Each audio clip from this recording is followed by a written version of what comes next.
Welcome to Choice Classic Radio, where we bring to you the greatest old-time radio shows.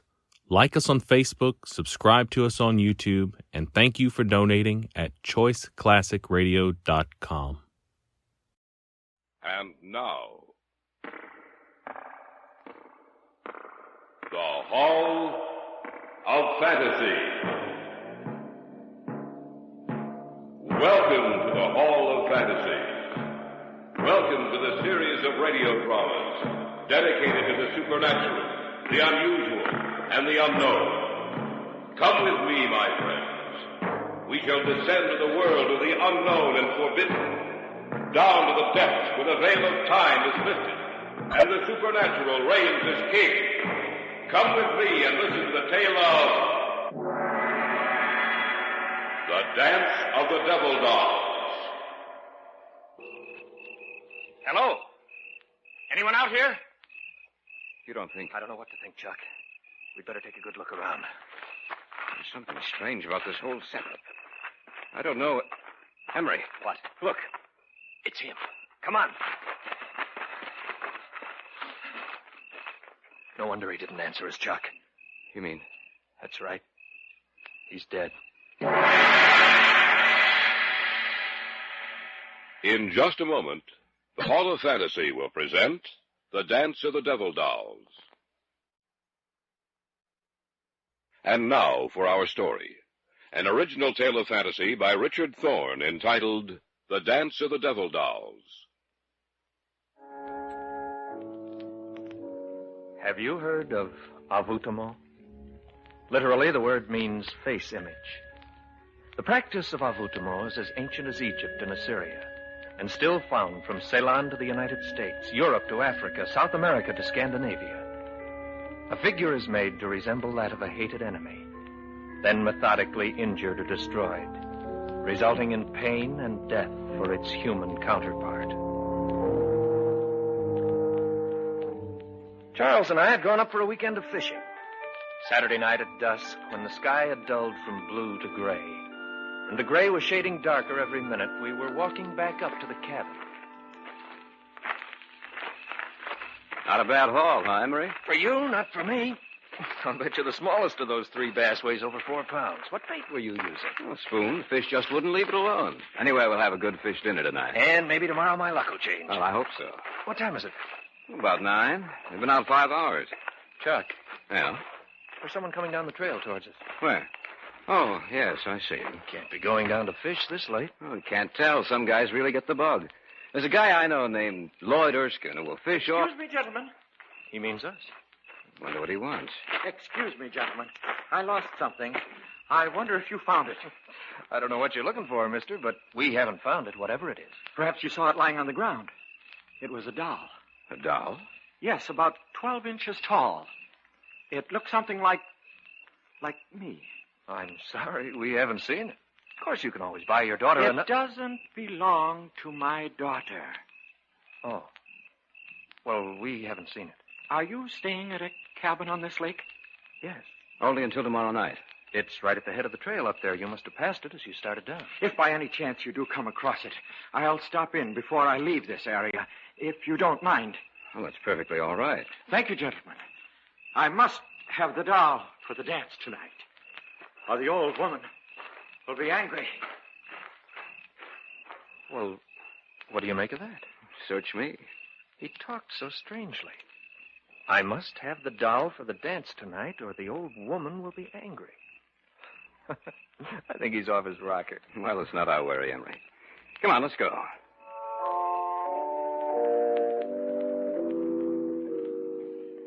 We went back up to our cabin, cleaned the fish, and had one of those fish dinners you talk about for years.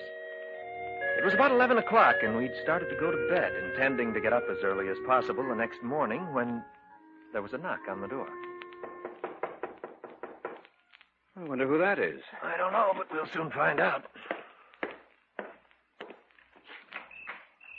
Oh, it's you. Yes. May I come in? Of course. I see you found the doll. Yes. I wanted to let you know that I had. Well, thanks for telling us. Now I must take him to the dance. Well, the dance ought to be just about over. Oh, no, it hasn't begun yet. Well, you'd better get there or your wife will be angry. You misunderstood me. I said the old woman, not my wife. You see, I'm not married. Oh. I hope you'll forgive me. I see that you're just about ready to retire, but I'm afraid. Afraid? Of what? The old woman is already angry with me. I told her I'd lost the doll, and she swore that if I didn't find it, she'd kill me. That's why I've come to you. If you hear that I'm dead tomorrow, that I committed suicide, you'll know it's not the truth.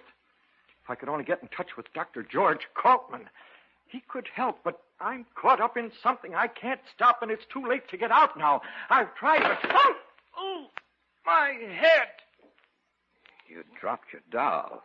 I didn't drop it. She caused it to move. She doesn't want me to talk. I've said too much already. I must go now. Here's your doll. Thank you. Remember what I told you. If I'm dead tomorrow, it's murder. Good night, gentlemen. After he dropped the doll, did you get a good look at him, Chuck? Yeah. The doll hit the floor on its forehead. A few seconds later, there was a heavy bruise on the right side of his forehead. You know, he said if he was found dead tomorrow, that it would be murder.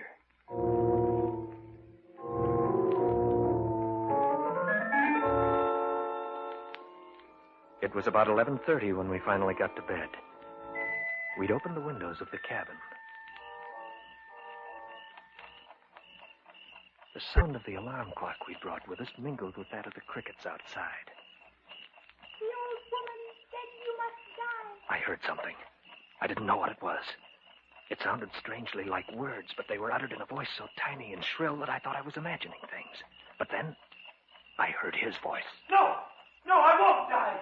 They'll help me. Emery, I didn't know you were awake. I couldn't sleep. I thought I heard a tiny little voice. Be Quiet. quiet. They go. The old woman will take care of them, too. But I'm not going to die. I'm not going to...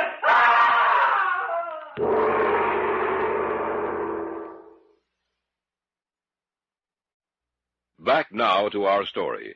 An original tale of fantasy by Richard Thorne entitled The Dance of the Devil Dolls.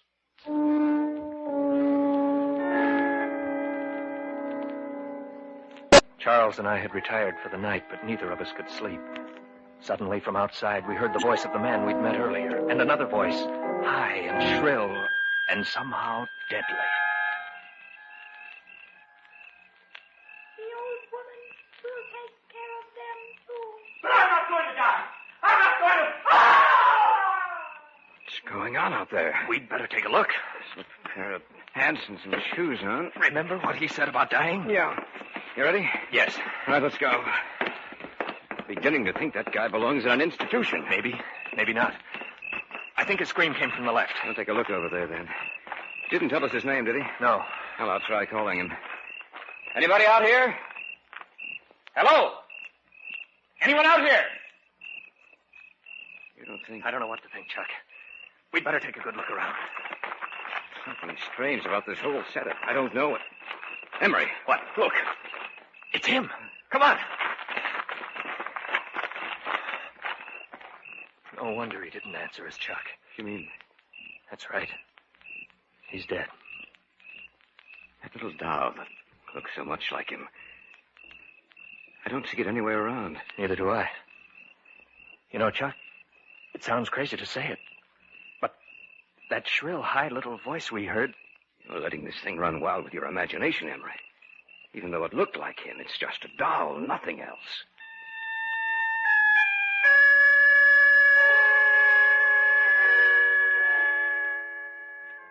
It had to be my imagination, of that I was sure. But the mere thought of it, of the doll which so resembled the man with its shining face and beady little eyes, caused a strange sense of apprehension and fear to come across me. And I glanced out into the darkness and saw only the lumbering shadows of the trees and heard the rustle of their leaves as they brushed together. I saw nothing. Yet I had the feeling that something with beady little eyes was watching us.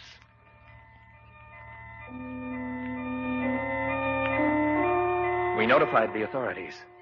They came out, Found no evidence of foul play and diagnosed his death as being caused by heart failure. Our luck was exceptionally bad out on the lake Sunday, and we drove home that night, speaking but little, thinking only of what had happened the night before. About 10 days after we returned to the city, both Charles and I were home one evening. We shared an apartment together, and that night neither of us had anything to do. We were playing gin rummy.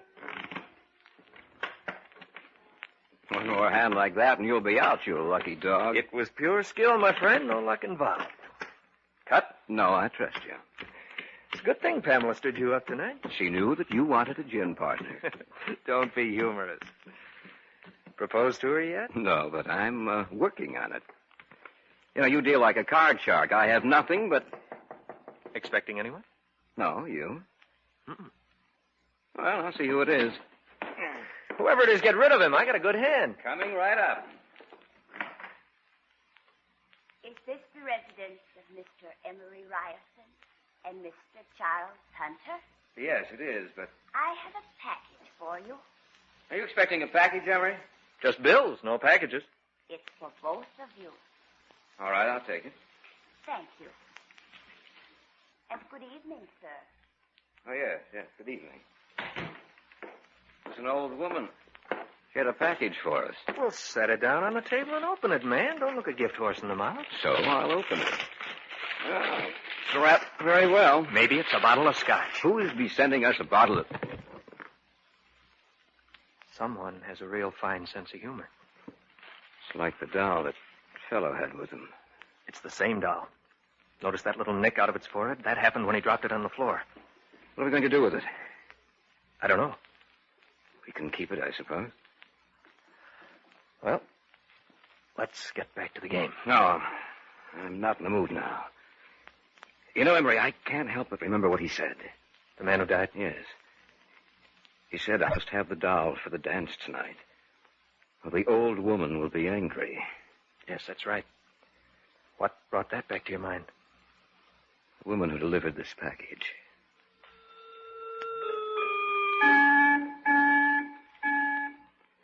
We put the lid back on the box and left it on the kitchen table with the cards we'd been using. Neither of us entered the kitchen again that evening. We went to bed a short time after 12.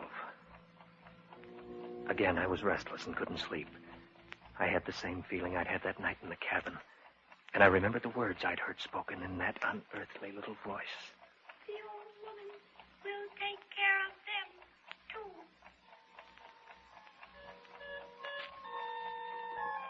And I wondered if I'd only imagined those words, or whether they had actually been uttered by the creature in the box in the other room. It was then I heard it, like a thin, reedy piping. It sounded like music, a rhythmic, discordant melody I'd never heard before. And then I heard another sound.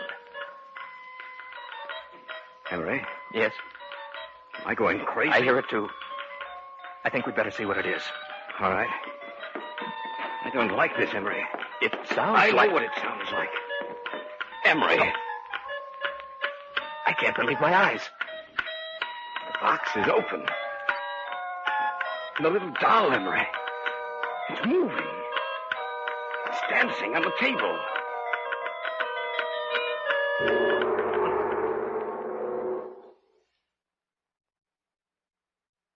Back now to our story. An original tale of fantasy by Richard Thorne entitled The Dance of the Devil Dolls. Charles and I couldn't believe our eyes, for the scene before us was as bizarre and fantastic as the wildest dream of an insane imagination. It's moving. It's dancing on the table. Yes, I see it. This is something that... I'm going to destroy that thing. Be careful. Look out, Chuck. It's running. I'm going to get it if it's the last thing I do. It's running over toward the window. It's gone. It's gone through the glass. Maybe it's down there on the sidewalk. It's possible, but that's a 2-story drop. I can't see it. No, Emery. It's gone. They turned again to the old woman.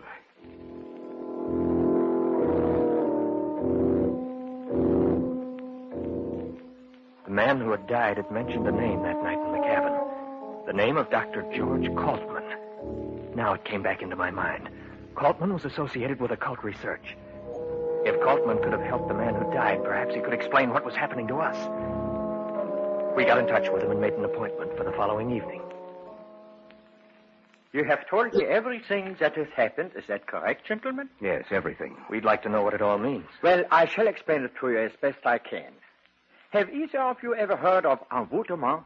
No. Not that I recall. Well, envoûtement is the practice of making little dolls to resemble a hated enemy and then methodically injuring or destroying it, thus bringing about either pain or death, or both, in the doll's human counterpart. Dr. Kaltman, this doll we saw last night, it moved, it danced. I know.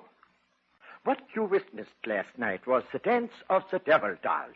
You say these dolls bring about pain or death, Dr. Kaltman. Why should we be singled out? The man who died told you about the old woman. Is that not correct? Yes. Therefore, you must be destroyed. She feels that you are dangerous to her, that you know too much. Undoubtedly, the woman you saw last night, Mr. Hunter, was the manipulator, controller of the little figures.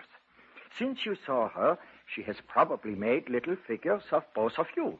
But before it will live and be subject to her will, she must have a part of you, a lock of your hair, a fingernail clipping, anything that will make yours and the doll's identities one and the same.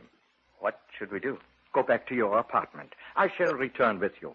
She will send the little doll back to your apartment tonight. I'm sure of that.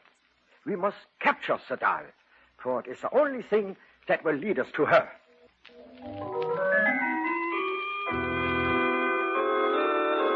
Kaltman, Charles, and I returned to our apartment and took up our vigil in the bedroom, for that was the place the doll and the old woman would expect us to be. We made dummies of the extra blankets and arranged the beds so it looked as if we were sleeping. You left the apartment door unlocked? Yes. But why? It only makes it easier for it to enter. That is what we must do. One way or the other, the doll would find means of entrance. If not tonight, then another. You have no idea what those little creatures are capable. Listen. It is coming. Be quiet. Wait until it is in here. Then close the bedroom door and put on the lights. We understand. Now, quiet. Now! Catch it quickly! There it is over there. This time it won't get away. Don't let it get near the window! I've got it! Quickly, put it in here! Ah, there. We have it. Now, what do we do? This doll will lead us to the doll woman. You mean now? Tonight? Yes, Mr. Ryerson. She will know that we have captured her little messenger if it does not return in a few hours, and she will be prepared to stop us.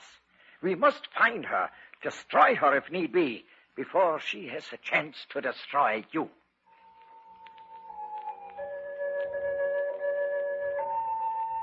Then began one of the strangest sights I've ever seen.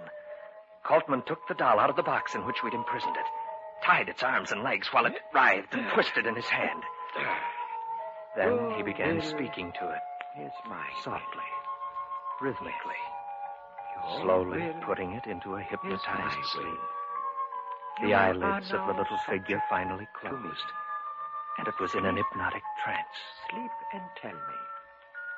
Now, listen to me. You must tell me where your mistress is. You must tell me where your mistress is. The house of dolls. The House of Dolls. That's a strange answer. Not so strange, my friends. I know what it means. What is it? She's a diabolical person, this doll woman. The House of Dolls is a toy shop with rare and unusual dolls. What better place to hide? No one would suspect what was behind those burning eyes of hers. I myself have purchased dolls for my little granddaughter from her. We must go there immediately. We have no time to lose.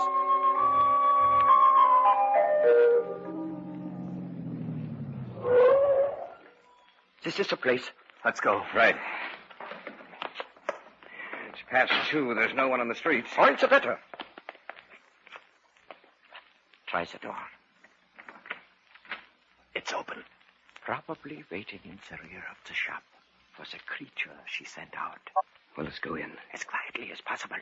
We must catch her by surprise. All right. There's a light coming from beneath that door back there. That is where we must go. Listen. It is the dance of the devil dolls.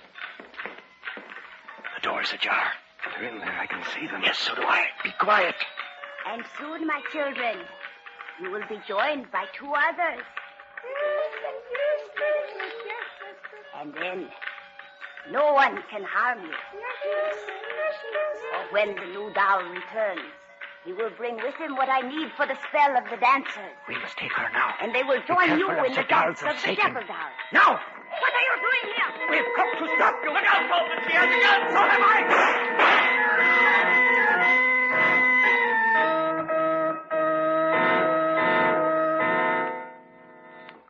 She is dead. She will cause no more harm. Seems strange to see those little creatures on the floor. All of them so quiet and still. And just a short while ago. They were participating in the dance of the devil dolls. Yes.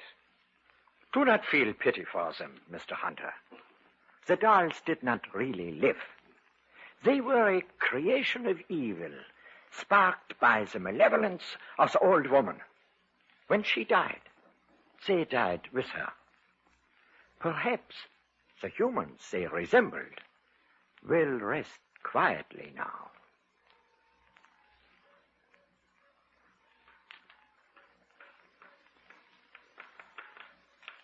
The secret of the devil dolls is as old as man. It is lost now, but it will be found again. Then, once again, you will hear the dance of the devil dolls.